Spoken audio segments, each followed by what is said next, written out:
টিকাদান বিঘ্নিত হওয়ায় ভয়ঙ্কর রূপে হাম, চরিত্র বদলেছে কিনা জানতে চলছে গবেষণা। একদিনে ঝরল আরও 7 প্রাণ, আক্রান্ত শিশুদের নতুন আতঙ্ক চিকেন পক্স। দেশকে অস্থিতিশীল করার চেষ্টা করছে হতাশাগ্রস্ত একটি গোষ্ঠী, বললেন মির্জা ফখরুল। উন্নয়ন নিয়ে বিএনপি সরকারের বিরুদ্ধে বৈষম্যের অভিযোগ জামায়াতের।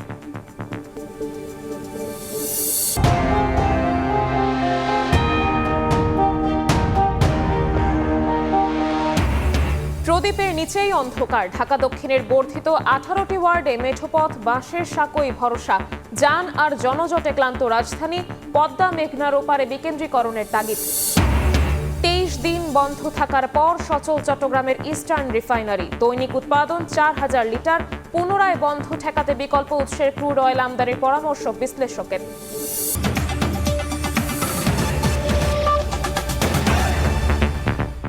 প্রবাসের সময়ের সঙ্গে আছি আমি শবনব নিবিড়। হামে শিশু মৃত্যুর পেছনে গত 5.5 বছর নিয়মিত টিকা না দেয়াকে দায়ী করেছেন প্রধানমন্ত্রীর প্রেস সচিব সালেহ শিবলি। পরিস্থিতি সামাল দিতে বর্তমান সরকার দ্রুত বিদেশ থেকে টিকা এনেছে বলে জানান তিনি। ঢাকা বিশ্ববিদ্যালয়ে একই অনুষ্ঠানে সড়ক পরিবহন ও সেতুমন্ত্রী শেখ রবিউল আলম বলেন, রাষ্ট্রের প্রতি সাংবাদিকদের দায়বদ্ধতা আছে, তবে দেশে বর্তমানে দায়বদ্ধতাহীন সাংবাদিকতা চলছে। শুক্রবার বিকেলে ঢাকা বিশ্ববিদ্যালয়ের টিএসসি অডিটোরিয়ামে আয়োজন করা হয় গণযোগাযোগ ও সাংবাদিকতা বিভাগের সাবেক শিক্ষার্থীদের নিয়ে যোগাযোগ উৎসব 2026। এতে যোগ দেন বিভাগের সাবেক শিক্ষার্থী, সড়ক পরিবহন ও সেতুমন্ত্রী শেখ রবিউল আলম। মন্ত্রী বলেন, রাষ্ট্রের প্রতি সাংবাদিকদের দায়বদ্ধতা আছে, তবে বর্তমানে দেশে দায়বদ্ধতাহীন সাংবাদিকতা চলছে। সাংবাদিকতা বিভাগের শিক্ষার্থীরা এই পেশায় এলে এমন অবস্থা থাকতো না বলেও মন্তব্য করেন তিনি। মাস কমিউনিকেশন অ্যান্ড জার্নালিজমে না পড়লেও এদেশে বড় বড় সাংবাদিক হওয়া যায়, কোনো বাধা থাকে না। এই জায়গাটাতে যদি একটা সমন্বয় করা যেত, তা রাষ্ট্র বান্ধব অথবা রাষ্ট্রের সম্ভাবনা বিকশিত হবে সেই বান্ধব না। এই রুগ্নদশাটার থেকে বের হতে পারলে আমার মনে জাতি হিসাবে আমরা ভালো করতে পারতাম আরো বেশি। অনুষ্ঠানে প্রধানমন্ত্রীর প্রেস সচিব বলেন, দেশে গত 5.5 বছর নিয়মিত টিকা না দেয়ায় হামের সংক্রমণ বেড়েছে। সরকার দ্রুত টিকা এনে পরিস্থিতি সামাল দিয়েছে। হাম রুবেলার টিকা না দেওয়ার কারণে অনেক মায়েরা তাদের সন্তান হারিয়েছেন। 1 থেকে 5 বছরের শিশুদেরকে 2টো করে ডোজ দিতে হয়, তো 1 থেকে 5 বছর ডোজ দেওয়া হয়নি। যোগাযোগ উৎসবের শেষাংশে বিভাগের সাবেক ও বর্তমান শিক্ষার্থীদের পরিবেশনায় হয় মনোজ্ঞ সাংস্কৃতিক অনুষ্ঠান। কামরুল হাসান, সময় সংবাদ, ঢাকা। হতাশাগ্রস্ত একটি গোষ্ঠী দেশকে অস্থিতিশীল করার চেষ্টা করছে বলে অভিযোগ করেছেন স্থানীয় সরকার মন্ত্রী মির্জা ফখরুল ইসলাম আলমগীর। শুক্রবার সকালে নওগাঁর পতিশ্বরে রবীন্দ্র জয়ন্তীর অনুষ্ঠানে কথা বলেন তিনি। বলেন, মানুষ পরিবর্তনের জন্য লড়াই করেছে, প্রাণ দিয়েছে, কিন্তু দুর্ভাগ্যক্রমে সেই পরিবর্তন আসেনি। বিভিন্ন সময় একটি গোষ্ঠী ছোটখাটো ইস্যু নিয়ে দেশে অস্থিতিশীল পরিস্থিতি সৃষ্টি করতে চাইছে। ষড়যন্ত্রকারীদের ব্যাপারে সবাইকে সতর্ক থাকতে হবে বলেও মন্তব্য করেন মন্ত্রী।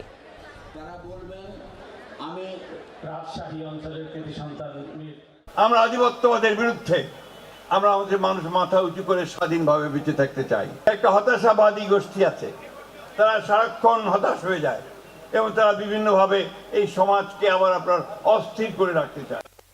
আমি কোন নির্দিষ্ট দল ব্যক্তির কথা বলতে চাই না, বলতে চাই যে আমাদের যে মূল জায়গাটা 1971 সালের স্বাধীনতা যুদ্ধ, আমাদের যে সক্রিয়তা, আমাদের যে স্বাতন্ত্র্য, আমাদের যে পরিচয় যে আমরা বাংলাদেশী, এই কথাটা আমাদের সবার আগে মনে রাখতে হবে। আমরা এমনি স্বাধীনতা পাইনি, যুদ্ধ করেছি। মন্ত্রীদের নিজ এলাকায় উন্নয়নের মাধ্যমে বিএনপি সরকার নতুন করে বৈষম্য শুরু করেছে বলে অভিযোগ তুলেছে জামাত। দলটির সেক্রেটারি জেনারেল বলেছেন, যেসব জায়গায় ক্ষমতাসীন নেতার বাড়ি, শুধুমাত্র সেসব জায়গায় উন্নয়ন করা হচ্ছে। শুক্রবার সকালে রাজধানীর কাকরাইলের ইনস্টিটিউশন অব ডিপ্লোমা ইঞ্জিনিয়ার্স ভবনে বাংলাদেশ রেলওয়ে এমপ্লয়িজদের কেন্দ্রীয় দ্বিবার্ষিক সম্মেলনে বক্তব্য দেন মিয়া গোলাম পরওয়ার। তিনি বলেন, শুধুমাত্র ক্ষমতাসীন নেতাদের বাড়ির এলাকায় উন্নয়ন করা হচ্ছে। অনেক রক্তের উপরে ক্ষমতায় বসেও বিএনপি সরকার আবারও বৈষম্যের সমাজ গড়ে তুলছে বলেও অভিযোগ করেন তিনি। তাদের স্মরণিকায় নানানভাবে বগুড়াকে সিটি কর্পোরেশন আরো 5টা নতুন উপজেলা দেখছেন না, আমরা এর কোনো বিরোধিতা করছি না। সেই সব জায়গায় জেলা উপজেলা বিভাগ কর্পোরেশন হয়ে যাইতেছে, উন্নত হবে, বাজেট বরাদ্দ হবে। তাহলে যে দলের নেতারা প্রধানমন্ত্রী আর স্বরাষ্ট্রমন্ত্রী আইনমন্ত্রী হবে না, সেই এলাকার কোনো উন্নয়ন হবে না। বৈষম্যহীন বাংলাদেশের জন্য সহস্রাধিক জীবন, 30-40 হাজার লোক আহত ক্ষত বিক্ষত হলো। আপনারা সেই রক্তের উপর ক্ষমতায় বসে আপনারা আবার জাস্টিসের বদলে ইনজাস্টিস করতেছেন। শাপলা ট্র্যাজেডিতে জড়িত সবাইকে বিচারের আওতায় আনা সরকারের অঙ্গীকার। বিএনপির বিবৃতিতেই সর্বপ্রথম এই ট্র্যাজেডিকে গণহত্যা হিসেবে চিহ্নিত করা হয়েছিল বলে মন্তব্য করেছেন তথ্য ও সম্প্রচার মন্ত্রী। শাপলা স্মৃতি সংসদ আয়োজিত অনুষ্ঠানে 11 দলীয় ঐক্যের নেতারা বলেন, এই হত্যাকাণ্ডের বিচার মুক্তিকামী জনগণের প্রাণের দাবি। সেই হত্যাযজ্ঞ শাপলা চত্বরের হত্যাকাণ্ড নিয়ে জাতীয় জাদুঘরের মিলনায়তনে আয়োজন করা হয় শাপলার শহীদ গাথা স্মরণ ও মূল্যায়ন অনুষ্ঠান। শাপলা স্মৃতি সংসদের আয়োজনে একই মঞ্চে সরকার ও বিরোধী দলীয় নেতারা। আয়োজনে 11 দলীয় ঐক্যের নেতারা জানান, আগামীর আধিপত্যবাদ বিরোধী দীর্ঘ লড়াইয়ে সাহস যোগাবে শাপলার স্মৃতি। দীর্ঘকালের ইসলামী জনতার প্রতি যে কর্তৃত্ববাদী সরকারের জুলুম নির্যাতনের একটা বিস্ফোরণ, একটা আউটবাস্ট হিসেবে সেদিন সমস্ত জনগণ রুখে দাঁড়িয়েছিল। আমাদের সীমান্তে উগ্রবাদীরা আরো শক্তিশালীভাবে আবির্ভূত হয়েছে। এই লড়াইয়ের সামনে আমাদেরকে একসাথে রাজপথে সরব থাকতে হবে। রাষ্ট্রীয়ভাবে শাপলার শহীদান এবং আহত পরিবারদের একটা সম্মান এবং একটা স্বীকৃতির ব্যবস্থা আপনারা করেন। অনুষ্ঠানে তথ্য ও সম্প্রচার মন্ত্রী জহিরুদ্দিন স্বপন বলেন, কোন রাজনৈতিক দল হিসেবে বিএনপির বিবৃতিতেই সর্বপ্রথম শাপলা ট্র্যাজেডিকে গণহত্যা হিসেবে চিহ্নিত করা হয়েছিল। জাতির কাছে আমরা স্বয়ংক্রিয়ভাবে এই বার্তা দেওয়ার চেষ্টা করেছি, বাংলাদেশে কোনো অপরাধকে আমরা তামাদি হতে দেব না, সে অপরাধ যেই করুক না কেন। তথ্যমন্ত্রী জানান, আওয়ামী লীগ আমলে হওয়া শাপলা চত্বরের ঘটনার মিথ্যা মামলার 90% আসামি ছিলেন বিএনপি নেতাকর্মীরা, বিএনপি এবং তার অঙ্গ সংগঠনের নেতারা। শফিক মুন্সি, সময় সংবাদ, ঢাকা। এবার নাগরিক বঞ্চনার খবর। মেঠোপথ আর বাঁশের সাঁকোই পারাপারের একমাত্র ভরসা। ড্রেন কালভার্ট না থাকায় সামান্য বৃষ্টিতেই তলিয়ে যায় জনপদ। সিটি কর্পোরেশনে অন্তর্ভুক্ত হওয়ার 9 বছর পরও নাগরিক সুবিধা বঞ্চিত ঢাকা দক্ষিণের বর্ধিত 18টি ওয়ার্ডের বাসিন্দারা। ভুক্তভোগীদের আক্ষেপ, তিলোত্তমা নগরের কোল ঘেঁষেই গড়ে ওঠা এই অঞ্চল যেন প্রদীপের নিচেই অন্ধকার। শাহজাহান খান এবং জাকারিয়া জয়ের ছবিতে মাহদি ইসলাম ধ্রুবর রিপোর্ট।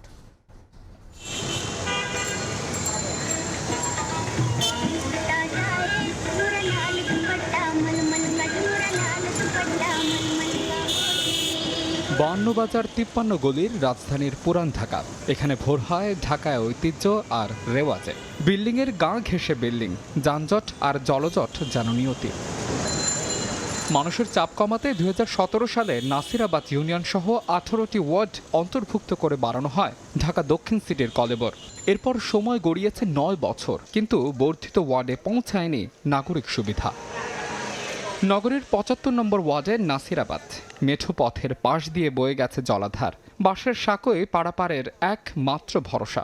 মাটির রাস্তাটা আনন্দ লাগে, কিন্তু রাস্তা পাইতেছি না, অসুবিধায় চলতে হয়, রাস্তাঘাট নাই। কিছুটা এগুলে 70 নম্বর ওয়ার্ড।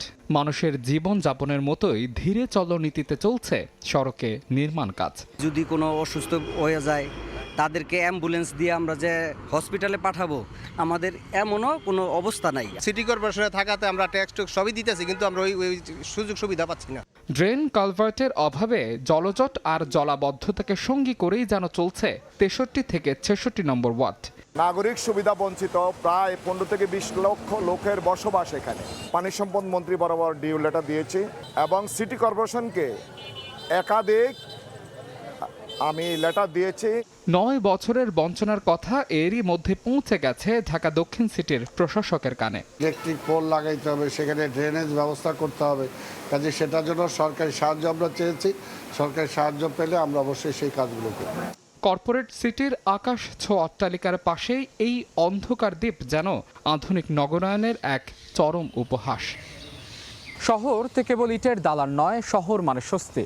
কিন্তু সেই স্বস্তি কবে ফিরবে এই বঞ্চিত গলিতে? মাহাদি ইসলাম ধ্রুব, সময় সংবাদ, ঢাকা। যানজট আর জনজটে ক্লান্ত রাজধানী ঢাকা। ধারণ ক্ষমতার চেয়ে 7 থেকে 10 গুণ লোকের আবাসস্থল এই নগরী। বিশ্লেষকরা বলছেন, বিকেন্দ্রীকরণের নামে ঢাকাকে আর বড় করা যাবে না। বিকেন্দ্রীকরণ পরিকল্পনা করতে হবে পদ্মা মেঘনার ওপারকে কেন্দ্র করে। একই সঙ্গে নতুন ভবন নির্মাণের পরিকল্পনা বাদ দিয়ে পরিকল্পনা করতে হবে সবুজ বনায়নের। জেমসন মাহবুবের প্রতিবেদন।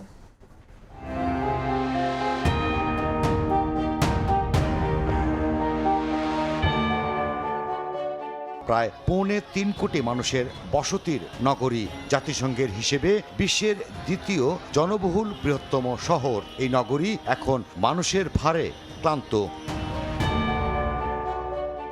অথচ তিলোত্তমা নগরী গড়ার কথা ছিল রাজধানী ঢাকাকে। বিশ্লেষকরা বলছেন, একটি আদর্শ নগরীতে প্রতি বর্গ কিলোমিটারে থাকবে 20 থেকে 25 হাজার মানুষ। রাস্তা থাকবে 25%, থাকবে 25% সবুজ বনায়ন, আর জলাশয় থাকার কথা 10%। এই মেগা সিটিতে এখন আছে মাত্র 7% সড়ক, সবুজ আছে 5%, আর জলাশয় মাত্র 5%। সবকিছুর ঘাটতি থাকলেও এই নগরীতে বাস করে প্রতি বর্গ কিলোমিটারে 40 থেকে 50 হাজার মানুষ। সব মিলিয়ে এই নগরী এখন জনজটের। লোকসংখ্যা বাড়তেছে, সেই হিসেবে মানুষের সুযোগ সুবিধা বাড়তেছে না। এত মানুষ, এত অপরিষ্কার পরিচ্ছন্ন, আসলে ঢাকা এখন বসবাসযোগ্য নয়। 10 গুণ লোক বেশি এখানে বসবাস করে শুধুমাত্র কর্মসংস্থানের জন্য। পরিসংখ্যান বলছে, প্রতিদিন কাজের সন্ধানে নগরীতে আসছেন 2000 থেকে 2500 মানুষ। বছরে প্রায় 5 লাখ। বাড়তি জনসংখ্যার চাহিদা মেটাতে নিত্যদিন গড়ে উঠছে নতুন নতুন ভবন। 2008-এ নতুন বিধিমালা হলো, তখন কিন্তু আর ঢাকার ভবনগুলো কেমন হবে, সেখানে কেমন আয়তনের মানুষ থাকবে, কী সংখ্যা মানুষ থাকবে, সেটা কিন্তু একেবারে ভেঙেচুরে একাকার হয়ে গেল। এবং দেখা গেলো যার ফলে আগে যে সরু 10-12 ফিট রাস্তার পাশে 3-4-5 তলা ভবন ছিল, সেখানে 10-12 তলা ভবন হওয়া শুরু হয়েছে। মানুষের অন্যান্য জায়গাতে যদি আপনার ইনকামের সুযোগ তৈরি হয়, তখন এই ঢাকামুখী হওয়ার প্রবণতাটা কমে আসবে। জব অপরচুনিটি থেকে শুরু করে শিক্ষা, স্বাস্থ্য, অন্যান্য যে সকল সুবিধাগুলো আছে সেগুলোকে ছড়িয়ে দেওয়া, তাহলে এই যে ঢাকামুখী মানুষের যে জনস্রোত, এই জনস্রোত কমে আসবে। জনজটের সাথে পাল্লা দিয়ে বেড়েছে যানজট। 1 দশক আগে যে নগরীর যানবাহনের গতি ছিল প্রতি ঘন্টায় 21 কিলোমিটার, এখন তা প্রায় 5 কিলোমিটার। গড়ে অপচয় হচ্ছে প্রায় 72 লাখ কর্মঘণ্টা। বিশ্লেষকদের মতামত নিয়ে এখনই উদ্যোগ নিতে হবে সরকারকে লাইফ সাপোর্টে থাকা তিলোত্তমা নগরী ঢাকাকে বাঁচাতে। জেমসন মাহবুব, সময় সংবাদ, ঢাকা। ক্রুড অয়েল সংকটে 23 দিন বন্ধ থাকার পর অবশেষে সচল হলো দেশের একমাত্র রাষ্ট্রায়ত্ত তেল শোধনাগার চট্টগ্রামের ইস্টার্ন রিফাইনারি। ভোর থেকে শুরু হয় ক্রুড পরিশোধন, তবে পুনরায় বন্ধ হওয়া ঠেকাতে বিকল্প উৎস থেকে দ্রুত ক্রুড সংগ্রহের পরামর্শ বিশেষজ্ঞদের। কমলদের রিপোর্ট। 23 দিন পর জ্বলে উঠল একমাত্র রাষ্ট্রায়ত্ত তেল শোধনাগার চট্টগ্রাম ইস্টার্ন রিফাইনারির চুল্লি। ভোর 5টায় ট্যাঙ্ক থেকে প্রসেস হিটারে শুরু হয় ক্রুড সরবরাহ। উত্তপ্ত ক্রুড অয়েল থেকে পেট্রোল, অকটেন, ডিজেল পাঠিয়ে দেওয়া হচ্ছে নির্ধারিত ট্যাঙ্ক ফার্মের স্টোরেজ ট্যাঙ্কে। ক্রুড অয়েলটা রিফাইনারিতে এসেছে, এটা অলরেডি প্রসেসিংও শুরু হয়ে গেছে। খুব তাড়াতাড়ি প্রসেসিং হয়ে তেল কোম্পানিতে চলে যাবে। মূলত মধ্যপ্রাচ্যে যুদ্ধের কারণে পর্যাপ্ত ক্রুড অয়েল না থাকায় গত 14 এপ্রিল বন্ধ হয়ে যায় ইস্টার্ন রিফাইনারির 3টি ইউনিটের মধ্যে 2টি। এটা যাতে আর বন্ধ না হয় এবং আগামী 20-25 দিনের মধ্যে নতুন যাতে চালান নিয়ে আসে, সেই ব্যবস্থা অবিলম্বে বিপিসিকে করতে হবে। 10 মে আরব আমিরাতের ফুজাইরা বন্দর থেকে ক্রুড অয়েল নিয়ে 25 মের মধ্যে চট্টগ্রাম বন্দরের জলসীমায় আসবে শিপিং কর্পোরেশনের ভাড়া করা জ্বালানিবাহী জাহাজটি। 4 লাখ টন তেল যদি বাংলাদেশে এনে আমরা যে ইস্টার্ন রিফাইনারিতে সরবরাহ করতে পারি, জ্বালানি বা নিরাপত্তা নিশ্চিতের ক্ষেত্রে বা জ্বালানি সমস্যা নিরসনে একটা ব্যাপক ভূমিকা রাখবে। ইস্টার্ন রিফাইনারিতে 2,25,000 মেট্রিক টন ক্রুড এবং 1.5 লাখ মেট্রিক টনের বেশি পরিশোধিত জ্বালানি মজুত রাখার সক্ষমতা রয়েছে। কমল দে, সময় সংবাদ, চট্টগ্রাম। দেখছেন প্রবাসের সময়। সুনামগঞ্জে 2 দল গ্রামবাসীর সংঘর্ষ থামাতে গিয়ে আহত হয়েছেন সুনামগঞ্জ 1 আসনের সংসদ সদস্য কামরুজ্জামান কামরুল। শুক্রবার রাতে ছাতকের জাউয়া বাজারে খিদ্রাকাপন ও জাউয়া গ্রামবাসী টর্চের আলো জ্বালিয়ে সংঘর্ষে লিপ্ত হয়। এ সময় সংসদ সদস্য কামরুজ্জামান কামরুলের গাড়ি ঘটনাস্থলে পৌঁছালে তিনি গাড়ি থেকে নেমে উভয় পক্ষের লোকজনকে শান্ত করার চেষ্টা করেন। এর মধ্যে ছোড়া ইট পাটকেলে আহত হন কামরুজ্জামান কামরুল। তার হাতে ও পায়ে কাচের টুকরো এসে আঘাত করে। পরে তাকে নেওয়া হয় সদর হাসপাতালে। পুলিশ জানায় খিদ্রাখাপন গ্রামের বাসিন্দা সাবেক ইউপি চেয়ারম্যান আখলুস মিয়ার কাছে ২০ লাখ টাকা পেতেন জাউয়া কোনাপাড়ার মোহাম্মদ আলী। এ নিয়ে বিরোধে মারপিট থেকে সংঘর্ষ জড়িয়ে পড়ে দুই পক্ষ। চট্টগ্রামের বায়াজিদে গুলি করে যুবককে হত্যা করেছে সন্ত্রাসীরা। পূর্ব শত্রুতার জেরে বোনের বাসা থেকে ডেকে এনে খুন করা হয় তাকে। এ সময় সন্ত্রাসীদের এলোপাতাড়ি গুলিতে চোখে গুলি লাগে এক শিশুর। নূরজামাল আতিকের ক্যামেরায় শফিকুল আলমের প্রতিবেদন। সিসিটিভি ফুটেজে দেখা যায় কয়েকজন সন্ত্রাসীর ধাওয়া থেকে পালিয়েও রেহাই পায়নি রাজু। এলোপাতাড়ি গুলি করে তাকে নির্মমভাবে হত্যা করা হয়। সন্তান হারানোর শোকে মায়ের আহাজারিতে ভারী চারপাশ। স্বজনরা জানায় কয়েকদিন আগে নগরীর বায়েজিদের রৌফাবাদের বোনের বাসায় বেড়াতে এসেছিলেন হাসান রাজু। বৃহস্পতিবার রাত 9:30টার দিকে ফোনে ডেকে বাইরে আনা হয় তাকে। পরে 4-5 জনের একটি দল একের পর এক গুলি করে পালিয়ে যায়। গুরুতর অবস্থায় চট্টগ্রাম মেডিকেলে নেওয়া হলে চিকিৎসক তাকে মৃত ঘোষণা করেন।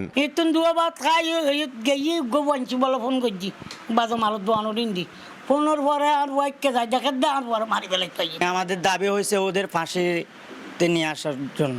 এদিকে সন্ত্রাসীদের এলোপাতাড়ি গুলিতে রেশমি আক্তার নামে 4th শ্রেণী পড়ুয়া এক শিশুর চোখে গুলি লাগে। তাকে একটি বেসরকারি হাসপাতালে চিকিৎসা দেওয়া হচ্ছে। রেশমির অবস্থাও আশঙ্কাজনক। দোকানে যাচ্ছিল কিছু সদাই আনার জন্য, এখন সন্ত্রাসীদের মনে করেন এলোপাতাড়ি গুলিতে ও আহত হয়। যদি শাস্তি না দেয় তাহলে তো একজনের জন্য 10 জনের তো ক্ষতি হতে পারে। তাদের তাড়াতাড়ি যত সম্ভব ওদেরকে গ্রেপ্তার করতে হবে। বায়েজিদ থানা পুলিশের কেউ বিষয়টি নিয়ে কথা বলতে রাজি হয়নি। নিহত রাজুর বাড়ি রাউজান উপজেলার কদলপুর এলাকায়। শফিকুল আলম, সময় সংবাদ, চট্টগ্রাম। আগুনে পুড়ল রাজধানীর মাতুইলের HN ফোম কারখানা। ছাই হয়ে গেছে মজুত করে রাখা বিপুল পরিমাণ ফোম ও কেমিক্যাল। আগুন নেভাতে গিয়ে আহত হয়েছেন এক ফায়ার সার্ভিস সদস্য সহ 2 জন। স্থানীয়রা জানান, শুক্রবার বিকেলে বিদ্যুৎ বিচ্ছিন্ন ছিল পুরো সাদ্দাম মার্কেট এলাকাটিতে। ট্রান্সফরমার মেরামত করার পর শর্ট সার্কিট থেকে আগুন লাগে কারখানাটিতে। ফোম ও কেমিক্যাল থাকায় আগুন দ্রুত ছড়িয়ে পড়ে পুরো কারখানায়। পরে প্রায় 3.5 ঘন্টার চেষ্টায় আগুন নিয়ন্ত্রণে আনে ফায়ার সার্ভিস।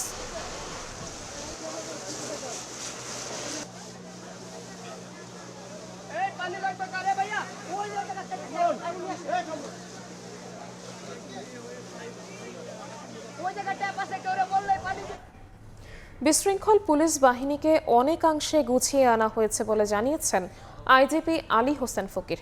বলেন, আবাসন সংকট সহ বাহিনীর নানা সমস্যা সমাধানে সরকার আন্তরিক। শুক্রবার দুপুরে রাজধানীর পূর্বাচলে খিলক্ষেত পুলিশ ফাঁড়ি উদ্বোধন অনুষ্ঠানে অংশ নিয়ে এসব কথা বলেন তিনি। করোনা, রাজনৈতিক অস্থিরতা সহ বিগত বছরগুলোতে নানা কারণে পুলিশ সপ্তাহ পালন সম্ভব হয়নি উল্লেখ করে আসন্ন পুলিশ সপ্তাহ নতুন আঙ্গিক আয়োজনের কথাও জানান আইজিপি। এ সময় ডিএমপি কমিশনার জানান, নগরবাসীর নিরাপত্তা নিশ্চিতে প্রযুক্তি ব্যবহার বাড়ানো হয়েছে। রায়ের বাজার, বসিলা ও পূর্বাচলে থানা নির্মাণ সহ রাজধানীতে বেশ কয়েকটি পুলিশ ফাঁড়ি প্রতিষ্ঠার কথাও জানান তিনি। গত 15-16 বছরে পুলিশের দিকে খুব বেশি নজর দেওয়া হয় নাই। পুলিশ হয়তো একটা বিশেষ উদ্দেশ্যে কাজ করছে, এখন আমরা কাজ করতেছি জনগণের উদ্দেশ্যে, জনগণের পুরোপুরি নিরাপত্তা প্রদানের জন্য। পুলিশেরও যে আমাদের একটা বিশৃঙ্খল অবস্থা ছিল সেটা অনেকাংশে আমরা গুছিয়ে আনতে সক্ষম হয়েছি। পুলিশের যে দাবি, সরকার খুবই আমাদের প্রতি আন্তরিক, সহানুভূতিশীল, কারণ দেশের জনগণের নিরাপদ বসবাসের জন্য আমরা পুলিশের যে দাবি দেওয়া ছিল অচিরেই তারা আমাদেরকে দিচ্ছেন।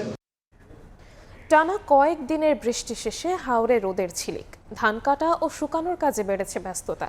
ক্ষতি পুষিয়ে নিতে জমিতেই কম দামে ভেজা ধান বিক্রি করছেন অনেক কৃষক। এদিকে বিদ্যুৎ, জ্বালানি ও খনিজ সম্পদ প্রতিমন্ত্রী বলেছেন, ধান সংগ্রহ অভিযানে এবার ন্যায্য মূল্য পেতে যাচ্ছেন কৃষকরা।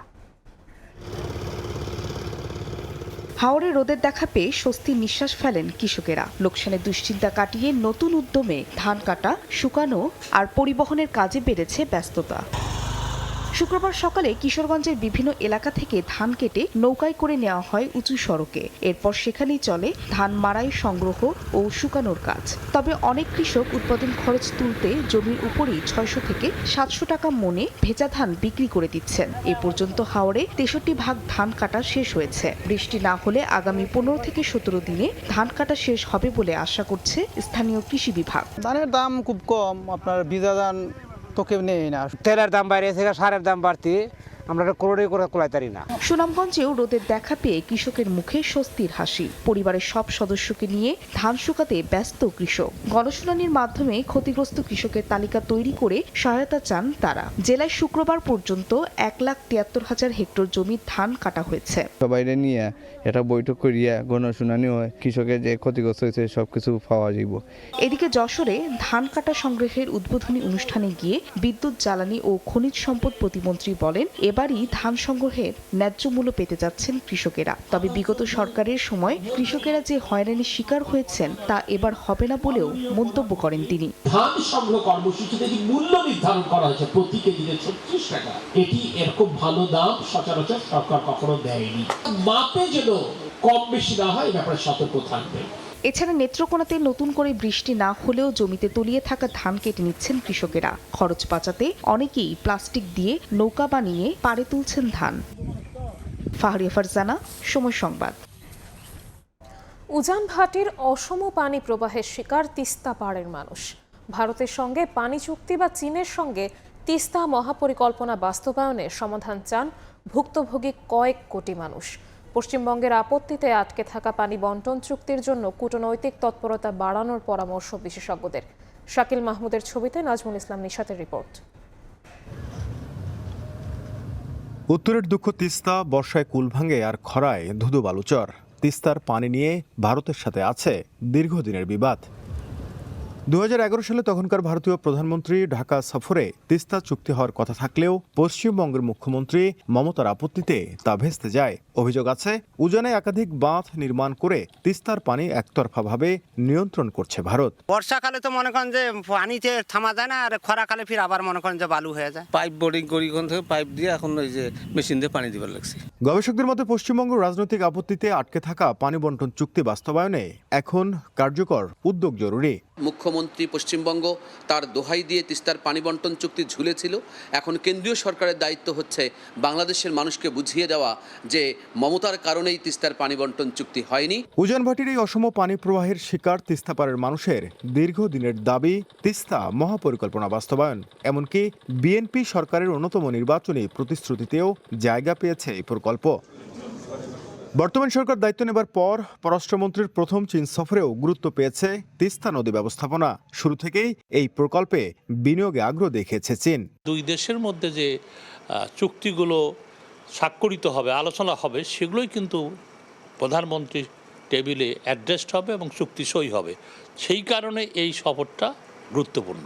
সংশ্লিষ্টরা বলছেন তিস্তা মহাপরিকল্পনা বাস্তবায়িত হলে দীর্ঘদিনের বঞ্চনা আর সংকট পেরিয়ে তিস্তা আবারও হয়ে উঠতে পারে উত্তরের প্রাণ ও সমৃদ্ধির প্রতীক।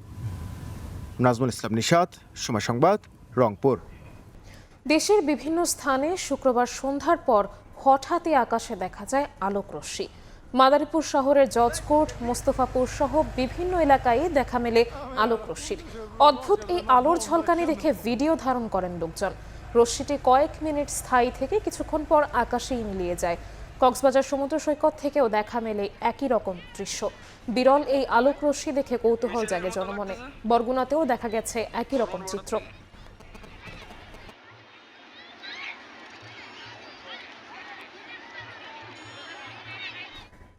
মাত্র 5 মিনিটে 100টি অঙ্ক সমাধানের মধ্য দিয়ে শেষ হলো অ্যাবাকাস ন্যাশনাল লেভেল ম্যাথ অলিম্পিয়াডের দ্বিতীয় আসর, যেখানে অংশ নেয় সারা দেশের 100-র বেশি স্কুলের 600 শিক্ষার্থী। শিশুদের মেধা বিকাশে এমন প্রতিযোগিতা অব্যাহত রাখতে চান আয়োজকরা। 5 মিনিটে 100টি অঙ্কের সমাধানে ব্যস্ত খুদে শিক্ষার্থীরা। সারা দেশের শতাধিক শিক্ষা প্রতিষ্ঠানের 600 জন অংশ নিয়েছেন অ্যাবাকাস ন্যাশনাল লেভেল ম্যাথ অলিম্পিয়াডের এই দ্বিতীয় আসরে, যারা 16টি গ্রুপে ভাগ হয়ে অংশ নেন। প্রতি গ্রুপ থেকে চ্যাম্পিয়ন, রানার্স আপ সহ 4 জন করে মোট 64 জনকে পুরস্কার দেওয়া হয়। 5 মিনিটে 100টা করতে পারিনি, কিন্তু 97 ম্যাথস করতে পেরেছি। There was even more time.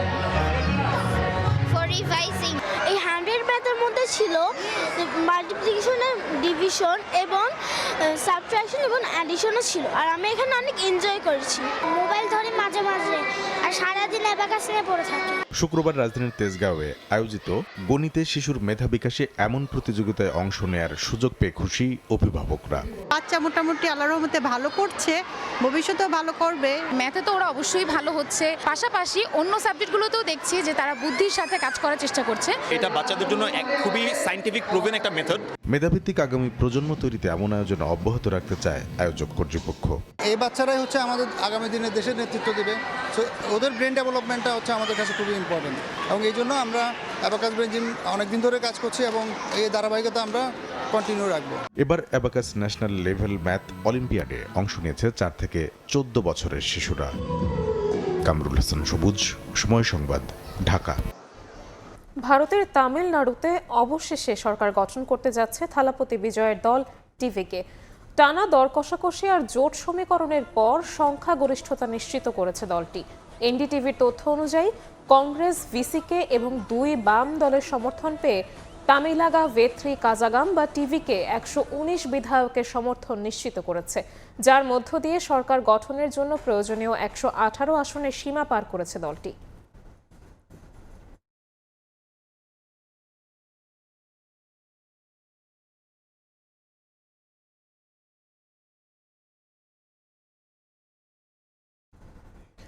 যুক্তরাষ্ট্রে হত্যার শিকার 2 বাংলাদেশি শিক্ষার্থী লিমন ও বৃষ্টিকে মরণোত্তর পিএইচডি ডিগ্রি দিয়েছে ইউনিভার্সিটি অফ সাউথ ফ্লোরিডা।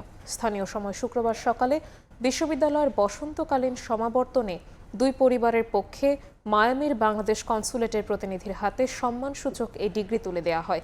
এদিকে কয়েক ঘন্টার মধ্যে ঢাকায় পৌঁছাবে বৃষ্টির মরদেহ। যুক্তরাষ্ট্র থেকে হাসানুজ্জামান সাকির রিপোর্টে বিস্তারিত। বাংলাদেশি 2 পিএইচডি শিক্ষার্থী জামিল আহমেদ লিমন ও নাহিদা সুলতানা বৃষ্টির নির্মম হত্যাকাণ্ডের ঘটনা যেমন আলোড়ন তুলেছে, তেমনি এবার বিরল এক দৃষ্টান্ত স্থাপন করল যুক্তরাষ্ট্রের সাউথ ফ্লোরিডা বিশ্ববিদ্যালয়ে। স্থানীয় সময়ে শুক্রবার বসন্তকালীন সমাবর্তনে মেধাবী এই 2 শিক্ষার্থীকে মরণোত্তর ডক্টরেট উপাধিতে ভূষিত করেছে বিশ্ববিদ্যালয় কর্তৃপক্ষ। বাংলাদেশের মিয়ামি কনসুলেটের একজন প্রতিনিধি সমাবর্তনে উপস্থিত থেকে এই মরণোত্তর ডক্টরেট ডিগ্রি জামিল ও বৃষ্টির পরিবারের পক্ষে গ্রহণ করেন। সমাবর্তন আনন্দঘন উৎসব হলেও বিশ্ববিদ্যালয় ক্যাম্পাস জুড়ে নেমে আসে বিষাদের ছায়া। অনুষ্ঠানে লিমন ও বৃষ্টির সম্মানে 2টি চেয়ার ফাঁকা রাখা হয়। এর আগে স্থানীয় মসজিদে বৃষ্টির আত্মার মাগফিরাত কামনা করে দোয়ার আয়োজন করে মুসলিম উম্মাহ অফ নর্থ আমেরিকা মুনা। এ সময় বিপুল সংখ্যক প্রবাসী উপস্থিত ছিলেন। অশ্রুসিক্ত নয়নে তারা বৃষ্টিকে শেষ বিদায় জানান। যেভাবে ঘটনাগুলো ঘটেছে আমাদের মানব জীবনের জন্য এটা খুবই একটা ভয়ঙ্কর বিষয় এবং আমরা কোনোদিন ওদেরকে ভুলবো না। They came to my home, visited, we had nice memories. I don't want anyone in future would have that kind of. এদিকে ঢাকার পথে বৃষ্টির মরদেহবাহী উড়োজাহাজ বৃহস্পতিবার রাতে অরল্যান্ডো আন্তর্জাতিক বিমানবন্দর থেকে উড়োজাহাজটি রওনা হয়। দুবাই হয়ে ঢাকায় পৌঁছাবে শনিবার সকালে। গেল এপ্রিলে মার্কিন নাগরিক হিশাম আবু গেরভের হাতে নির্মমভাবে খুন হন জামিল ও বৃষ্টি। এই ঘটনায় পুলিশ হিশামকে গ্রেফতার করে আদালতের মাধ্যমে কারাগারে পাঠায়। লিমন ও বৃষ্টির মরদেহ ঢাকায় পাঠানোর সব ব্যবস্থা করেছে বাংলাদেশ সরকার। এর আগে প্রধানমন্ত্রী তারেক রহমানের নির্দেশে জামিলের মরদেহ গ্রহণ করেন পররাষ্ট্র প্রতিমন্ত্রী। এবার ঢাকায় যাচ্ছে বৃষ্টির মরদেহ। হাসানুজ্জামান সাকি, সময় সংবাদ, যুক্তরাষ্ট্র। জাপানের উপপররাষ্ট্রমন্ত্রী শিমাদা তোমোকির সঙ্গে বৈঠক করেছেন বিরোধী দলীয় নেতা ও জামাতে ইসলামীর আমির ডক্টর শফিকুর রহমান। স্থানীয় সময় শুক্রবার অনুষ্ঠিত এ বৈঠকে বাংলাদেশ ও জাপানের মধ্যে কৌশলগত সম্পর্ক, বাণিজ্য ও বিনিয়োগ বৃদ্ধি, অবকাঠামো উন্নয়ন, শিক্ষা, স্বাস্থ্য, প্রযুক্তি এবং মানব সম্পদ উন্নয়ন সহ বিভিন্ন বিষয়ে আলোচনা করেন তারা। জামাতের পক্ষ থেকে জানানো হয়, বিরোধী দলীয় নেতা নির্বাচিত হওয়ায় ডক্টর শফিকুর রহমানকে অভিনন্দন জানান শিমাদা তোমোকি। 2 দেশের সম্পর্ক আরও সুদৃঢ় ও বহুমাত্রিক করার উপর গুরুত্ব আরোপ করেন তারা। এ সময় বাংলাদেশের অর্থনৈতিক অগ্রগতি, সামাজিক উন্নয়ন এবং আঞ্চলিক স্থিতিশীলতায় ভূমিকার প্রশংসা করেন জাপানের উপপররাষ্ট্রমন্ত্রী। একই সঙ্গে বাংলাদেশের উন্নয়ন ও গণতান্ত্রিক অগ্রযাত্রায় ভবিষ্যতেও সহযোগিতা অব্যাহত রাখার আশাবাদ ব্যক্ত করেন সীমা দাদমকি।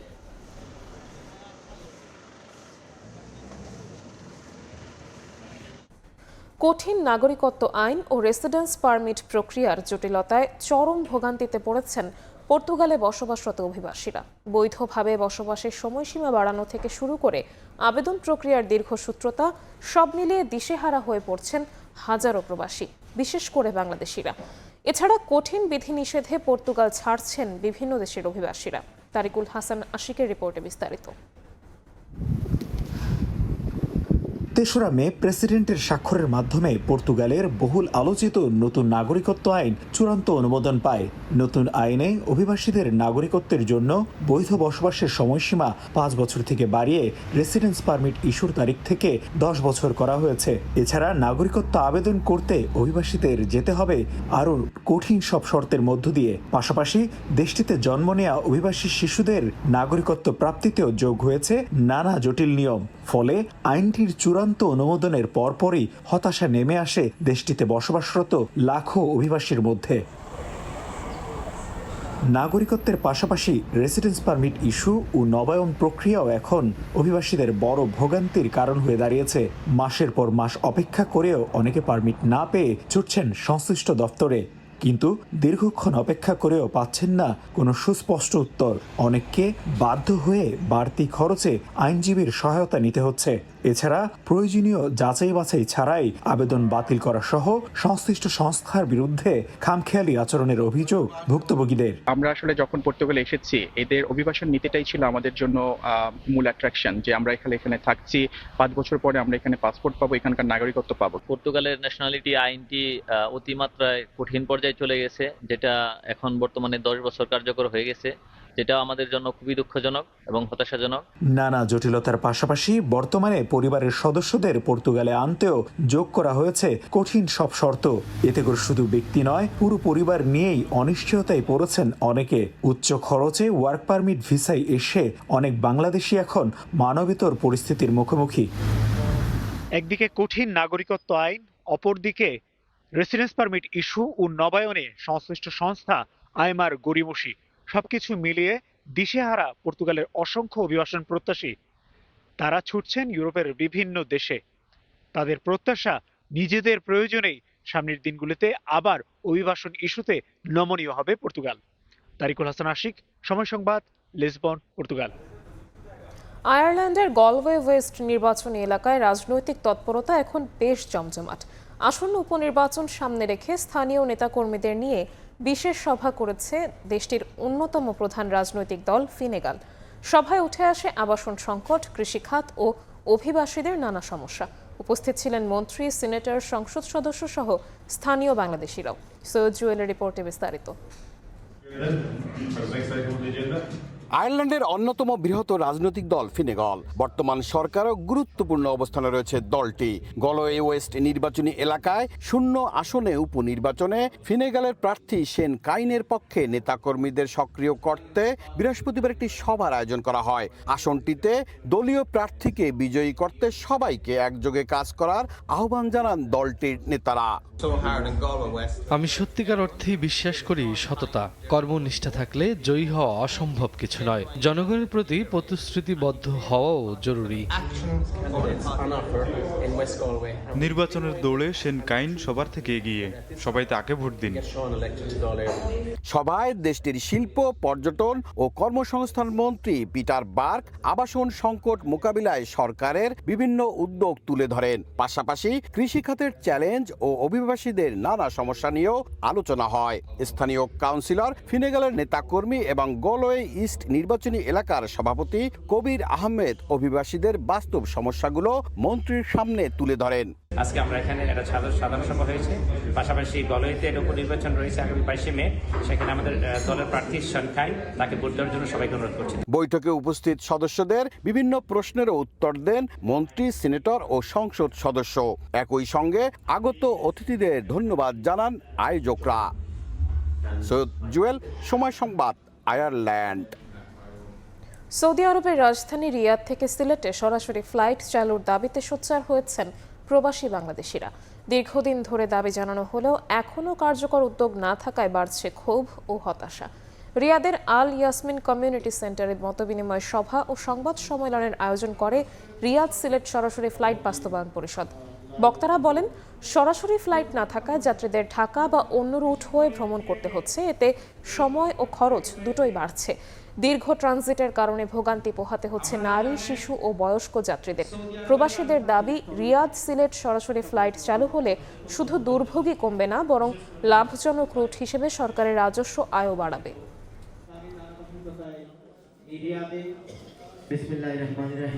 খুদে ক্রিকেটারদের অনুপ্রেরণা যোগাতে নতুন কুড়ি স্পোর্টস ক্রিকেট টুর্নামেন্টে হাজির হন দেশের ফুটবলের সবচেয়ে বড় তারকা হামজা দেওয়ান চৌধুরী। তাকে কাছ থেকে দেখে উচ্ছ্বসিত খুদে ক্রীড়াবিদরা। নতুন কুড়ি থেকে আগামীর তারকা উঠে আসবে বলে প্রত্যাশা হামজা চৌধুরীর। অন্যদিকে ব্যস্ততার মাঝেও নতুন কুড়ি স্পোর্টস প্রতিযোগিতায় আসায় হামজার প্রতি কৃতজ্ঞতা জানান যুব ও ক্রীড়া প্রতিমন্ত্রী আমিনুল হক। নতুন করে স্পোর্টসে খুদে ক্রীড়াবিদদের স্বপ্ন যেন বাস্তবে ধরা দিল। যে হামজাতে গেল 1.5 বছর ধরে বুঁদ হয়ে আছে দেশের ফুটবল সমর্থকরা, সেই হামজাকেই খুব কাছ থেকে দেখা, তার সঙ্গে হাত মেলানোর সুবর্ণ সুযোগও লুফে নিয়েছেন অনেকে। দেশের ফুটবলের সবচেয়ে বড় তারকা ক্রিকেট মাঠে নতুন কুড়ি স্পোর্টস খুদে ক্রিকেটারদের ম্যাচ উপভোগ করতে মোহাম্মদপুর শারীরিক শিক্ষা কলেজ মাঠে হামজা চৌধুরী। আর যেখানে হামজা, সেখানেই তাকে ঘিরে শুরু হয় উন্মাদনা। বাংলাদেশের সংক্ষিপ্ত সফরে ফুটবলের পোস্টার বয়। যুব ও ক্রীড়া প্রতিমন্ত্রী আমিনুল হকের আমন্ত্রণে খুদে ক্রিকেটারদের অনুপ্রেরণা যোগাতে শত ব্যস্ততার মাঝেও সময় বের করে নেন হামজা। মোহাম্মদপুর শারীরিক শিক্ষা কলেজ মাঠে হামজাকে রাজস্বিকভাবে বরণ করে নেয় যুব ও ক্রীড়া মন্ত্রণালয়। এরপর শুরু হয় অটোগ্রাফ ও ফটোগ্রাফ নেওয়ার প্রতিযোগিতা। কাউকে অবশ্য নিরাশ করেননি হামজা, হাসি মুখেই মিটিয়েছেন সবার আবদার। তরুণ ক্রীড়াবিদদের নিয়ে আয়োজিত এমন প্রতিযোগিতায় আসতে পেরে আনন্দিত হামজা নিজেও। নতুন কুড়ি স্পোর্টস থেকে আগামীর তারকারা উঠে আসবে বলে প্রত্যাশা তার, যারা একদিন ছাড়িয়ে যাবে হামজা আমিনুলদের মতো তারকাদেরও।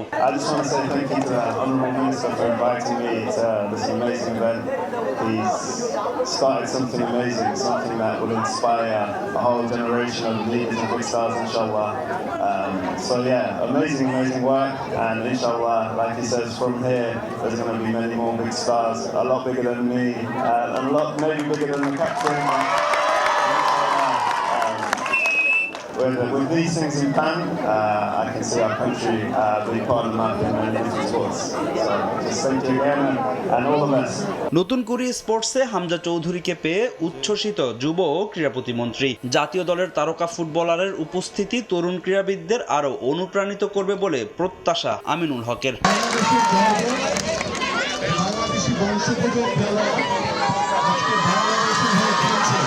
এটি বাংলাদেশের জন্য অনেক বড় একটি প্রাপ্তির আমি মনে করি, এবং আজকের এই নতুন করে স্পোর্টসকে আরো অনেক বেশি উৎসাহিত করার জন্য হামজা চৌধুরী আজকে আমাদের মাঝে উপস্থিত হয়েছে।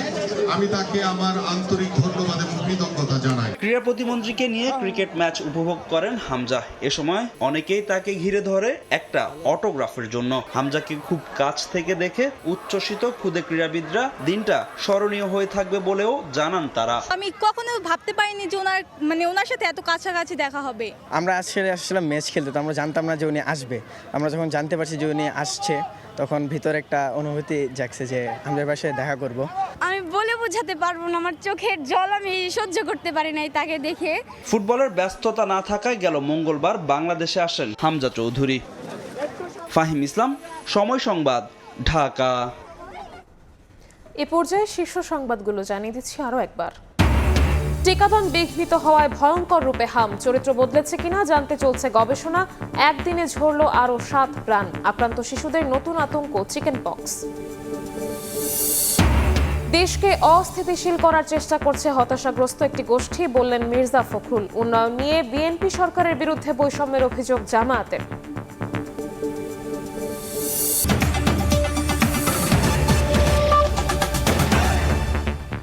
এই ছিল প্রবাসের সময়। সঙ্গেই থাকুন সময়।